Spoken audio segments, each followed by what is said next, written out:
Bismillahirrahmanirrahim. Assalamualaikum warahmatullahi wabarakatuh. Waalaikumsalam warahmatullahi wabarakatuh. Terhormat Ibu Kepala UPT SDN 2 Watan Sidenreng yang telah memberikan kesempatan kepada saya selaku CGP Angkatan 9 untuk memenuhi persyaratan pada modul 1.4. Yang terhormat rekan-rekan guru yang telah memberikan waktunya pada saya untuk memaparkan atau berbagi pengetahuan tentang apa yang telah saya dapat selama pendidikan 2 bulan terakhir. Silakan Mas. Baik, saya langsung saja. Jadi untuk modul ini saya akan berbagi pengetahuan tentang budaya positif. Jadi konsep utama budaya positif yaitu yang pertama disiplin positif dan nilai-nilai kebajikan universal. Dan yang kedua teori motivasi, hukuman, penghargaan dan restitusi. Dan pada yang nomor ketiga keyakinan kelas. Keempat kebutuhan dasar manusia. Yang kelima posisi kontrol guru. Dan yang keenam itu segitiga restitusi.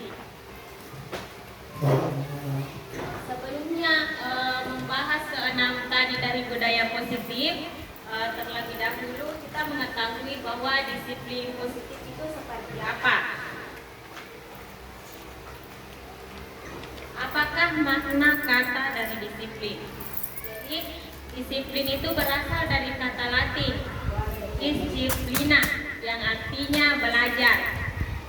Disiplin diri membuat orang menggali potensinya menuju sebuah tujuan apa yang dihargai.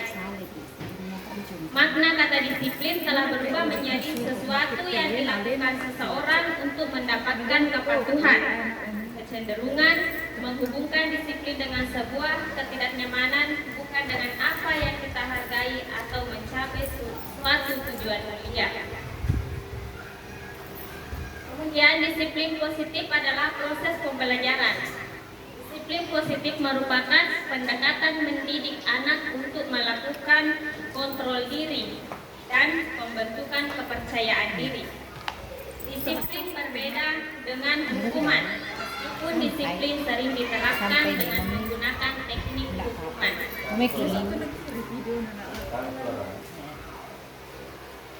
Baik, pada nilai-nilai kebajikan universal adalah sifat-sifat positif manusia yang merupakan tujuan mulia yang ingin dicapai setiap individu.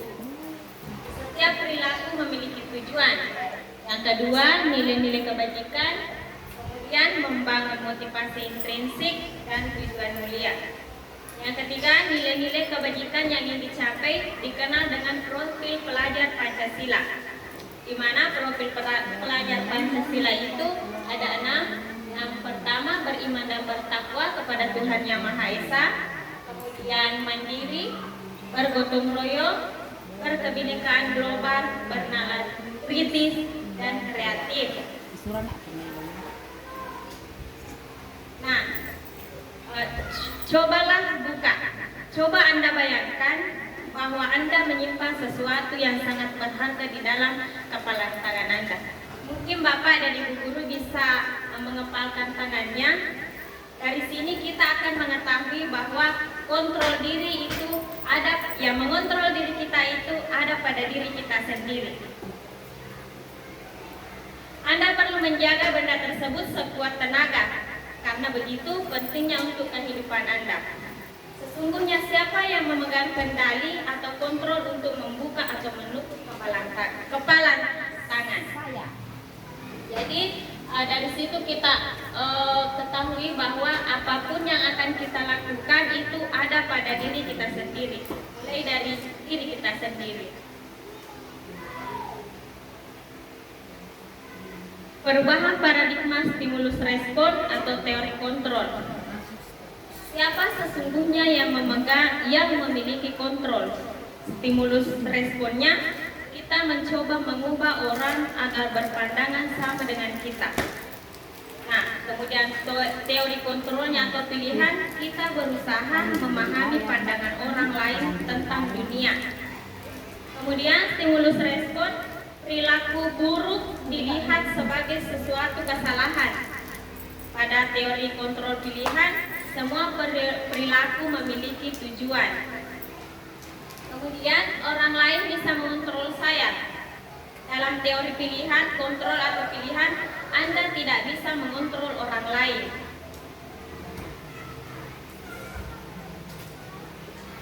Selanjutnya pada disiplin positif, Anda tidak bisa mengontrol orang lain, hanya Anda yang bisa mengontrol diri Anda sendiri.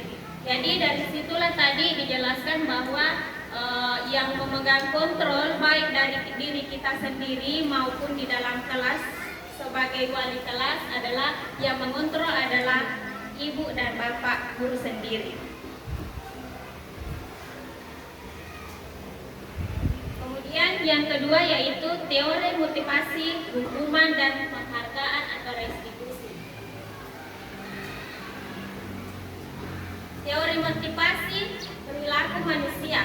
Yang pertama itu untuk menghindari ketidaknyamanan atau hukuman.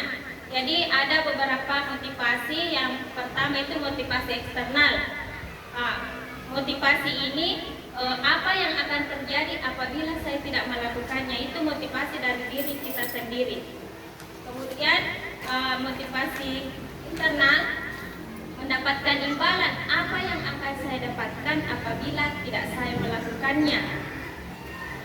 Ya, eksternal. Kemudian motivasi internal, tujuan disiplin positif, yaitu untuk menghargai diri sendiri, menjadi insan sesuai harapan. Maka motivasi yang kadang terbersih di benak yaitu saya akan menjadi orang yang seperti apa bila saya melakukannya.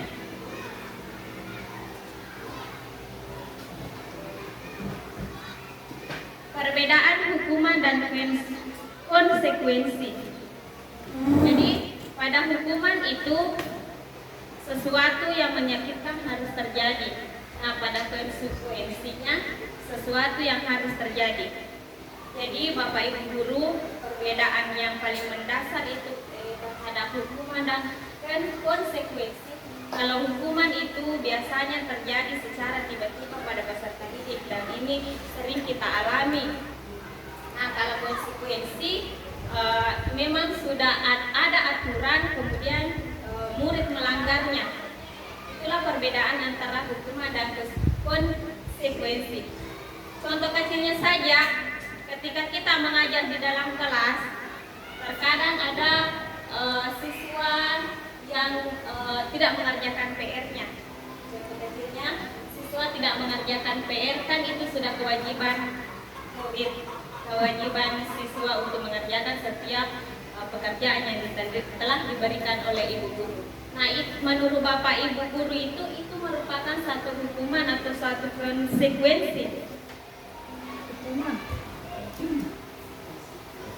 Konsekuensi waktu itu tidak mengerjakan PR. Ya, itu adalah satu konsekuensi. Ya, karena memang seharusnya sebagai murid apabila diberikan satu tugas dari ibu guru, Bapak Ibu guru, dia kewajibannya untuk mengerjakan. Nah, maka dia tergolong sebagai konsekuensi.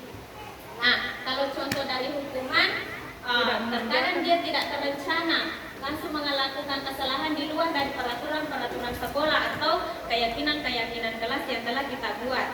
Itulah perbedaan antara hukuman dan konsekuensi. Oh, misalnya mengganggu teman. Ya, berarti hukuman. Ya, misalnya mengganggu teman, kan misalnya hukuman. tidak ada keyakinan tadi dalam kelas itu. Nah, tiba-tiba dia mengganggu temannya. Akan terkadang, keluar saja. Nah, itu adalah satu hukuman misalnya.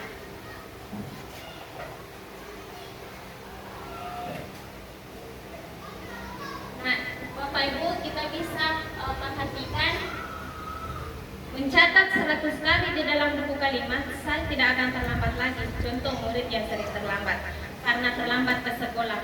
itu adalah hukuman karena dia tidak berasal dari keyakinan kelas. Kemudian yang kedua, lari mengelilingi lapangan basket 2 kali karena terlambat hadir di sekolah. Hukuman. Kemudian murid diminta untuk push up 15 kali karena tidak menggunakan masker ke sekolah, itu adalah hukuman.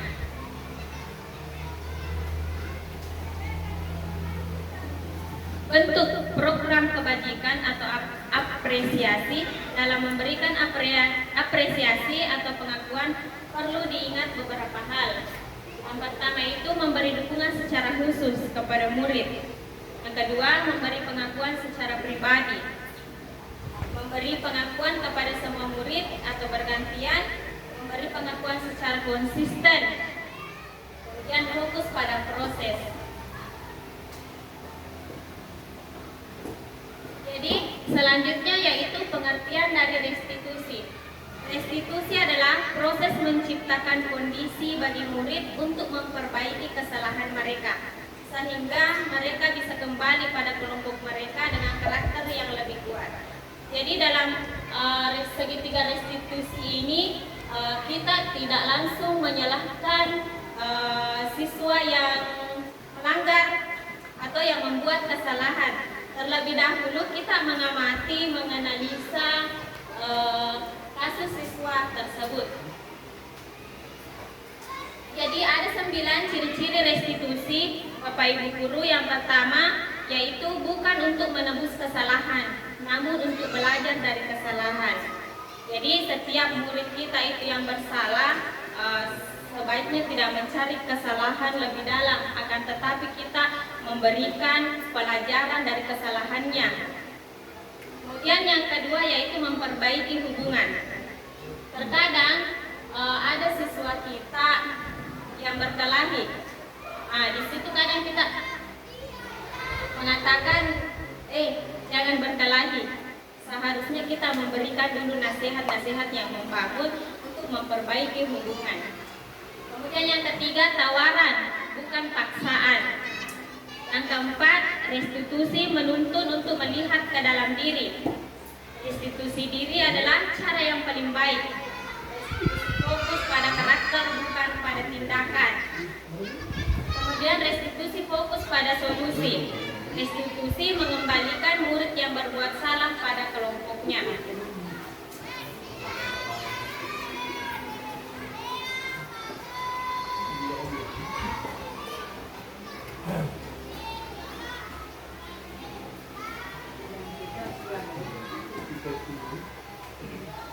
Kemudian yang ketiga yaitu keyakinan kelas.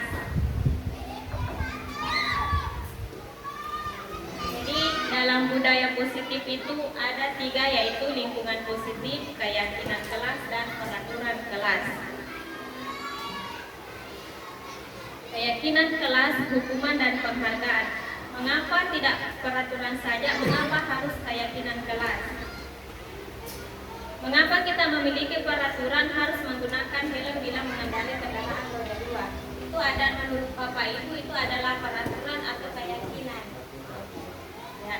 Jadi seperti saya sampaikan Bapak Ibu Guru bahwa keyakinan kelas dengan peraturan kelas itu berbeda. Jadi kalau peraturan kelas itu biasanya Bapak dan Ibu Guru yang membuat di dalam kelas masing-masing. Kemudian kalau keyakinan kelas, memang Bapak dan Ibu Guru juga yang melakukannya, tetapi ada kesepakatan dan kolaborasi antara murid dengan gurunya di dalam kelas. Jadi itulah bedanya antara keyakinan kelas dengan peraturan kelas.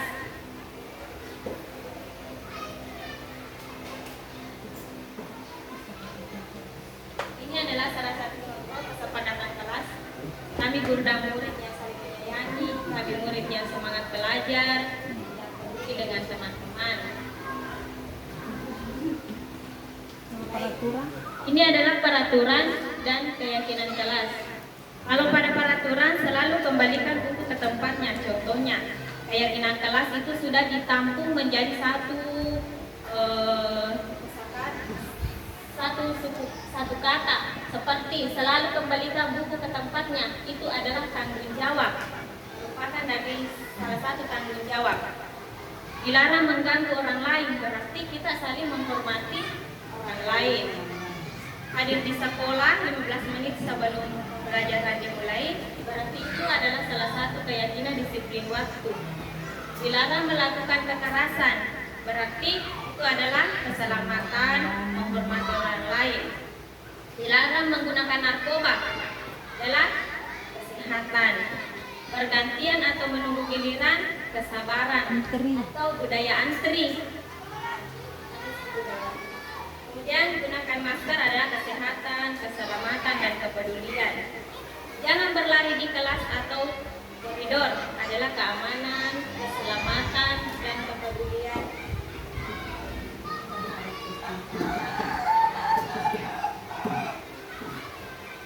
Jadi setiap tindakan peserta didik itu dilakukan untuk memenuhi kebutuhan dasar mereka. Jadi untuk memenuhi kebutuhan dasar murid itu ada 4 kebutuhan dasar manusia. Yang pertama itu cinta kasih sayang, rasa memiliki dan dimiliki. Kemudian bertahan hidup, kemudian kesenangan, power, kebebasan, dan penguasaan. Power, infan, dan berikan kesenangan kepada setiap manusia, berhak itu memiliki kesenangan, cinta dan kasih sayang, penguasaan, dan memiliki kebebasan. Nah, baik, untuk ibu guru bilang, aku tidak boleh bersenandung sewaktu mengerjakan tugas. Katanya, kelas harus tenang, tidak ada suara, padahal kan aku suka dan senang menyanyi. Menurut Bapak Ibu guru, itu termasuk dari kebutuhan dasar manusia. kesenangan, Ya, kebahagiaan. Nah, ibu guru tidak menyepaku hari ini, padahal aku pakai jepit rambut baru. Aku perhatian, Perhatian. cinta. Nah, itulah semua yang dimiliki oleh setiap manusia. Begitupun dengan peserta didik kita. Hal sepele pun terkadang dia merasa senang kalau merasa diperhatikan. Ya, seperti itu contohnya. Nah, kemudian aku bosan, masa belajarnya cuma gitu-gitu aja, dengerin ibu guru aja. Nah, itu adalah kebiasaan. Kebebasan, Power, power. karena dia sudah menguasai. Aku sebel, gambarku tidak rapi, malah ibu guru nunjukin ke teman-temanku di depan kelas. Bukan, ada aku. Aku sebel. Kasih kembali karena gambar. Iya. Kesenangan nih karena malu. Sudah jelek katanya, gambarnya sudah ditampilkan lagi sama teman-teman yang lain. Kesel, sama kesenangan nih, timbal baliknya. Kalau penguasaannya power, dia Kekuatan tuh, katanya dia kuat terus. Kesel nih, aku kesel. Aku sebel, gambarku tidak rapi, malah ibu guru nunjukin ke teman-temanku di depan kelas. Masa belajarnya cuma gitu-gitu aja. Dia tak balik kan dia yang aku bosan nih pintar nih. Karena bosan dari itu balik itu nggak remeh itu pelajarannya. ini masih kurang ini. Yang dibawa. Dek, bersirir ya wah. Di atas sudah bosan. Ya, yang benar kita kasih sanjara.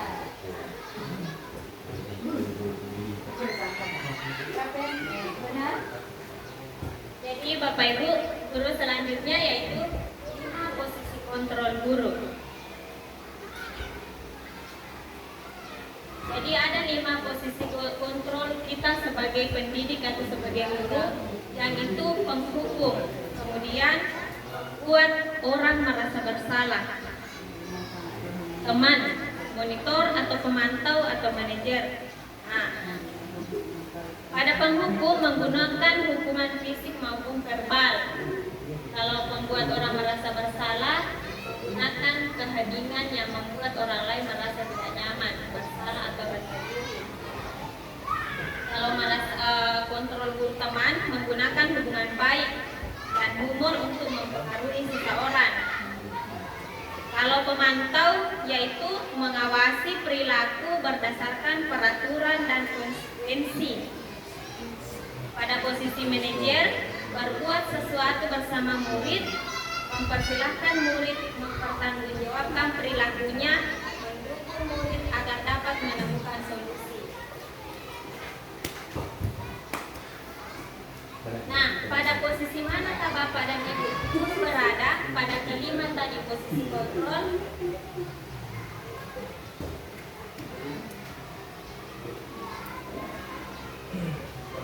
Nah, 5 posisi kontrol. Nah, guru berbuat, kemudian penghukumnya menghardik, nunjuk-nunjuk, menyakiti, nyindir. Kalau pembuat orang merasa bersalah, berceramah dan mengatakan seharusnya ibu kecewa.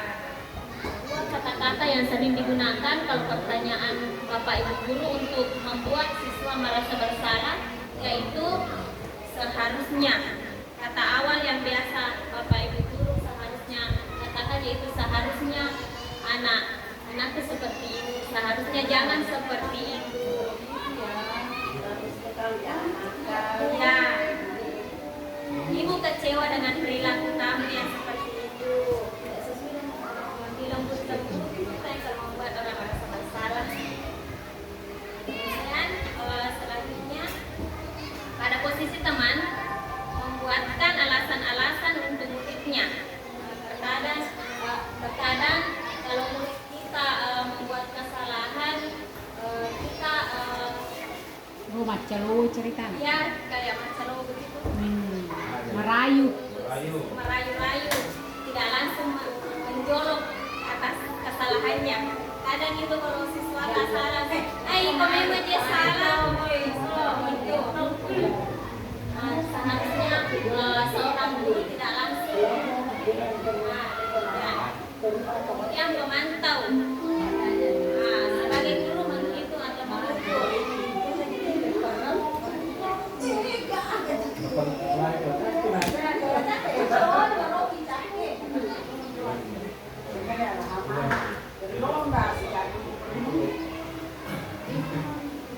Ya, baik, selanjutnya pada posisi manajer, mengajukan pertanyaan-pertanyaan. Nah, kalau sebagai posisi manajer, Bapak Ibu guru sering laksanakan ini. Kalau ada sesuatu kesalahan pasti kita panggil dulu, tanyakan nih kenapa, bagaimana, kenapa bisa. Itu adalah salah satu posisi manajer saya.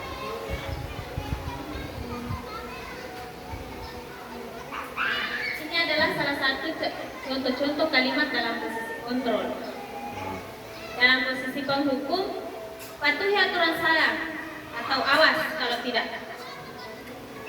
Nah, kamu selalu saja salah. Itu kata-kata yang biasa dilakukan pada posisi penghukum. Pasti selalu yang terakhir selesai. Nah, pada posisi pembuat merasa bersalah, lembut-lembut itu cara Kak Ibu sangat kecewa sekali dengan kamu. Berapa kali Bapak harus memberitahu kamu ya? Gimana coba kalau orang tua kamu tahu kamu berbuat begini? Pasti merasa bersalah murid. Dinasihat. Kemudian selanjutnya dalam posisi penghukum. Ibu ini salah.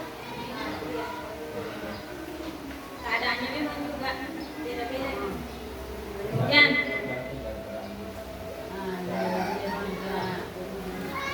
pada posisi teman itu, ayo bantulah demi Bapak ya, karena itu merayu kepada murid kita. Ayo ingat, bantuan Bapak selama ini. Ya sudah, kali ini tidak apa-apa, nanti bantu bereskan. Kemudian pada posisi pemantau, pemantau itu seperti peraturannya apa? Terkadang murid sudah bersalah, kita akan menanyakan keyakinan kelas, tak peraturannya apa? Benar tidak kalau seperti itu? Apa yang telah kamu lakukan? Sanksi atau konsekuensi apa? Ya. Kemudian manajer, apa yang kita yakini? Nah, kembali keyakinan kelas dalam posisi manajer itu, apakah kamu meyakininya? Jika kamu meyakininya, apakah kamu bersedia memperbaikinya? Jika kamu memperbaiki nanti, hal ini menunjukkan apa tentang dirimu? Apa rencana kamu untuk memperbaiki hal ini? Ini adalah posisi manajer yang paling sering dilakukan oleh seorang guru pendidik. Nah, kemudian selanjutnya yaitu segitiga restitusi.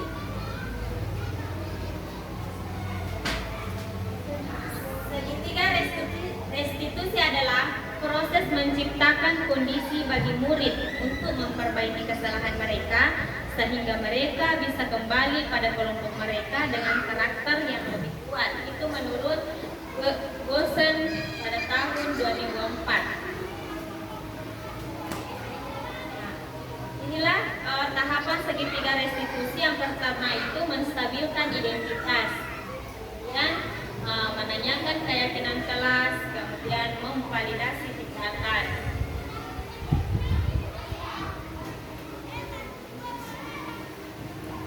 Nah, ini adalah contoh menstabilkan identitas. Untuk membuat anak yang merasa gagal karena berbuat salah menjadi positif terhadap dirinya. Guru berkata, berbuat salah itu hal yang manusiawi, tidak ada manusia yang sempurna. Bapak Ibu juga buat salah, kita pasti bisa menyelesaikan permasalahan ini. Bapak Ibu tidak tertarik untuk mencari tahu siapa yang benar, siapa yang salah. Bapak Ibu lebih tertarik untuk menyelesaikan masalah. Kalau kamu menyalahkan dirimu sendiri terus-menerus, apakah kamu bersikap baik pada dirimu sendiri? Itu adalah contoh menstabil, kata-kata menstabilkan identitas. Kemudian membantu murid mengenali kebutuhan dasar yang ingin dipenuhi ketika melakukan kesalahan itu. Guru berkata, kamu bisa saja kan melakukan hal yang lebih buruk, tapi kamu tidak melakukannya kan? Kamu pasti punya alasan mengapa melakukan. Apa yang penting bagi kamu? Kamu boleh tetap berusaha menjaga sikap itu, tapi tambahkan sikap yang lain yang baru. Maukah kamu belajar cara ini untuk mendapat yang kamu butuhkan tanpa harus memukul? Apakah kamu bisa melakukan dengan lebih baik besok lagi? Nah, pada menanyakan keyakinan kelas, itu biasa berkata, apa nilai yang kita percaya di kelas atau sekolah kita? Nilai-nilai universal apa yang telah kita sepakati? Kelas yang ideal itu seperti apa sih? Kamu ingin jadi anak seperti apa? Apa yang kamu rasakan ketika kamu melakukan menjadi orang yang seperti apa? Itu adalah bentuk-bentuk keyakinan kelas.